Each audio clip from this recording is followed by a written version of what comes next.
1912 رات بہت ٹھنڈی تھی، سمندر بالکل شانت تھا اور ٹائٹینک پوری رفتار سے آگے بڑھ رہا تھا۔ ان لوگوں کو ایسے لگ رہا تھا جیسے پانی بھی جہاز کو راستہ دے رہا ہو۔ آسمان پر ستارے چمک رہے تھے اور نیچے دنیا کا سب سے بڑا جہاز اپنی منزل کی طرف بڑھتا جا رہا تھا۔ کسی کو اندازہ بھی نہیں تھا کہ یہ رات عام نہیں، یہ رات تاریخ لکھنے والی ہے۔ ٹائٹینک کو نہ ڈوبنے والا کہا جاتا تھا۔ سٹیل کی باڈی، نئے زمانے کی ٹیکنالوجی اور اتنا یقین کہ لوگ خوف بھول چکے تھے۔ فرسٹ کلاس میں میوزک چل رہا تھا، سب اپنا انجوائے کر رہے تھے۔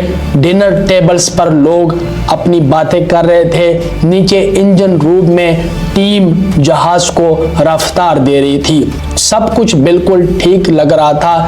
اس دن ٹائٹینک کو بار بار وارننگز مل رہی تھی، آئس برگ کی خبریں، ریڈیو آپریٹرز نے میسج بھیجے، لیکن رفتار کم نہیں کی گئی۔